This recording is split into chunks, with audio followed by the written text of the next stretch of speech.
آج کا ٹاپک ہے role of philosophers in the French revolution, یعنی 1789 میں ہونے والے فرانسیسی انقلاب میں وہاں کے دانشوروں، مفکروں، ادیبوں اور فلسفیوں کا کیا رول رہا ہے۔ اس سے پہلے ہم لوگ فرانسیسی انقلاب کے اسباب کے بارے میں، واقعات کے بارے میں جان چکے ہیں۔ آج ہمیں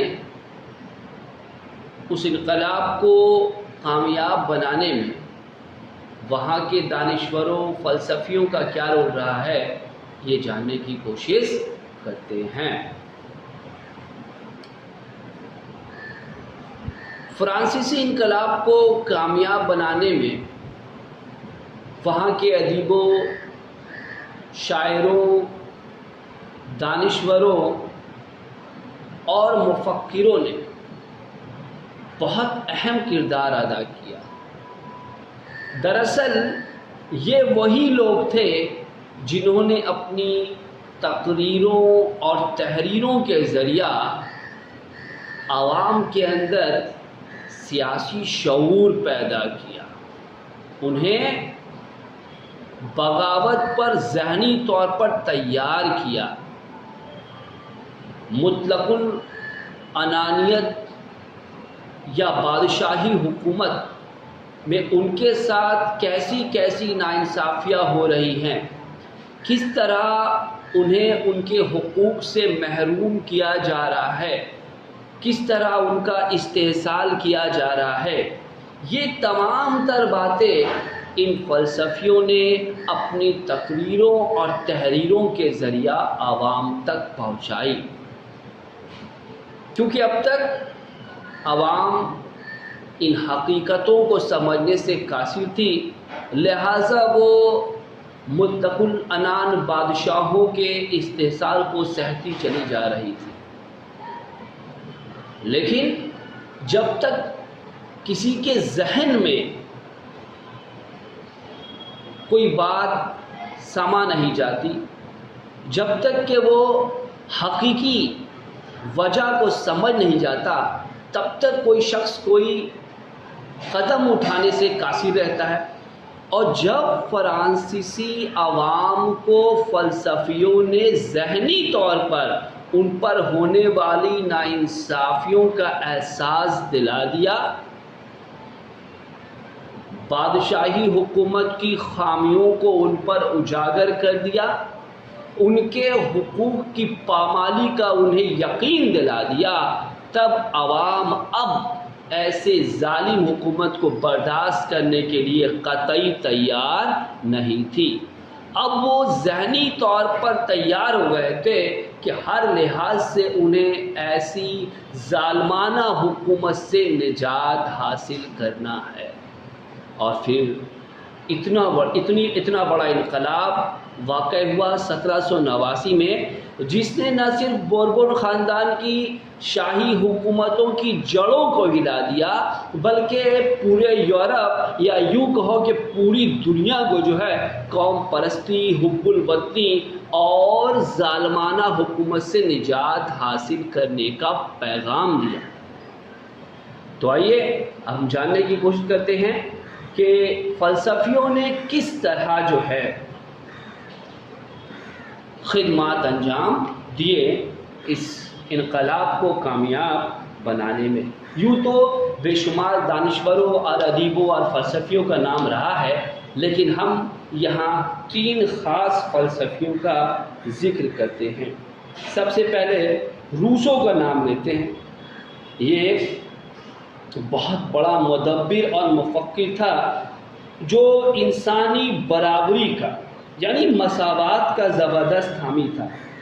رنگ، نسل، زبان اور پیشے کی بنیاد پر انسانی تفریق کو وہ شدت سے ناپسند کرتا تھا، اور مطلق العنان بادشاہوں کا یہ دعویٰ کہ وہ خدا کے نمائندے ہیں، اس کے وہ سخت خلاف تھا۔ اس کا ماننا تھا کہ بادشاہ جو ہے وہ عوام کا خادم ہے، خدمت گار ہے، نہ کہ اس پر حکومت کرنے کے لیے اسے اس کے تخت پر بٹھایا گیا ہے۔ اس کی سب سے مشہور کتاب دا سوشل کانٹریکٹ ہے، جس میں اس نے عوام کو کھلے طور پر یہ مشورہ دیا ہے کہ بادشاہ عوامی خادم ہے، اور جب تک وہ عوام کے مفاد میں خدمت کرتا رہتا ہے وہ اپنے عہدے پر قائم رہتا ہے، لیکن جیسے ہی وہ اپنے خدمت سے مکر جائے، عوامی خدمت سے مکر جائے، تو اسے تخت سے معزول کر دیا جائے۔ در حقیقت میں وہ مطلق العنان بادشاہ کے بجائے دستوری بادشاہت کا قائل تھا۔ اس کی ایک اور مشہور کتاب ہے اوریجن آف ان ایکوالٹی، جس میں اس نے کہا ہے انسان آزاد پیدا ہوا ہے لیکن ہر جگہ پابا زنجیر ہے۔ Man is born free but everywhere in jail. اس طرح روسوں نے عوام کو مطلق العنان بادشاہیت کے خلاف صف آرا ہونے کے لیے تیار کیا کہ آزادی انسان کی پیدائشی حق ہے اور اسے ہر حال میں اسے حاصل کرنا ہے۔ کوئی بھی حکومت، کوئی بھی طاقت اسے اس کی اس بنیادی حق سے محروم نہیں کر سکتی۔ دوسرا ایک مفکر جس کی بھی خدمت سے انکار نہیں کیا جا سکتا وہ تھا مونٹیسکیو۔ بہت بڑا ادیب بھی تھا۔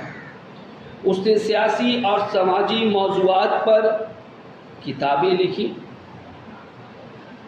اسپرٹ آف لاس اس کی بہت ہی مشہور کتاب ہے۔ اس نے شخصی حکومت کی مخالفت کی، مطلق العنان بادشاہوں کی مذمت کی ہے، اور روسوں کی طرح اس نے بھی اسے خدا کا نمائندہ ماننے سے سخت انکار کیا۔ اس نے سیاست کے سلسلے میں ایک نظریہ پیش کیا تھا جو theory of separation of powers کے نام سے جانا جاتا ہے۔ اس کا مطلب یہ ہوتا ہے کہ کسی بھی حکومت چلانے کے لیے کئی محکمے ہوتے ہیں۔ قانون ساز محکمہ ہوتا ہے، انتظامیہ کا محکمہ ہوتا ہے، عدلیہ کا محکمہ ہوتا ہے۔ قانون ساز محکمہ جو ہے قانون بناتا ہے، انتظامیہ کا جو ہوتا ہے وہ اسے لاگو کرتا ہے، اور عدلیہ جو ہے اس کی قانون سیکری کرنے والوں کو سزا دیتا ہے۔ تو مونٹیسکیو کے مطابق یہ تینوں محکمے الگ الگ ہونے چاہیے۔ جب تک یہ محکمے الگ الگ نہیں ہوں گے، ایک دوسرے سے اثر سے آزاد نہیں ہوں گے، تب تک ایک کامیاب حکومت نہیں بن پائے گی اور عوام کو حکومت کا پورا فیض نہیں پہنچ پائے گا۔ اس سلسلے میں اس نے انگلینڈ کی مثال دی تھی، جہاں یہ تینوں محکمے آزاد تھے اور حکومت بڑی شاندار تھی۔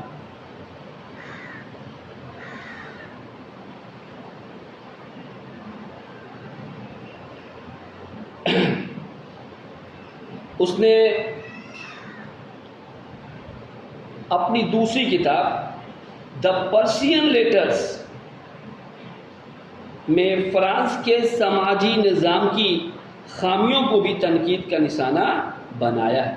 تو اس طرح ہم دیکھیں گے کہ اس نے بھی جو شخصی حکومت ہے، بادشاہی ہے، اس کے تئیں کیا کیا خامیاں ہیں، عوام کو کیسی کیسی دقتوں کا سامنا کرنا پڑتا ہے، اس سے لوگوں کو واقف کرانے کی کوشش کی اور لوگوں کے ذہن میں یہ بات ڈالی کہ وہ اپنے حقوق کے لیے کھڑے ہو جائیں۔ تیسرا مفکر والٹائر، اس نے بھی فرانسیسی انقلاب میں ایک خاص کارنامہ انجام دیا۔ اس کی لکھی کتابوں میں کینڈیڈ اور لیٹر فلاسفک بہت مشہور ہے، اور اس نے جو ہے خاص کر کے فرانسیسی حکومت کے سلسلے میں کلرجی طبقہ جو ہے، پوپ اور پادری، چرچ سے جڑے لوگوں کو سخت تنقید کا نشانہ بنایا ہے کہ وہ لوگ مذہب کے ذمہ دار ہیں، لیکن حقیقت میں وہ لوگ مذہبی نہیں ہیں۔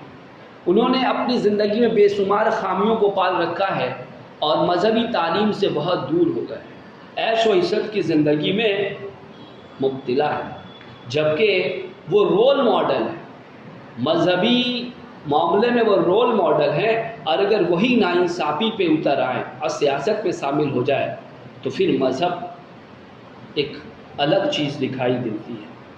اس نے حکومت اور مذہبی افراد کی غلطیوں کی نشاندہی کی ہے، اور وہ جمہوری طرز کی حکومت کا حامی تھا۔ تو اس طرح ہم کیا دیکھتے ہیں کہ فلسفیوں کا بھی جو ہے کسی انقلاب کی کامیابی میں بہت بڑا رول رہتا ہے۔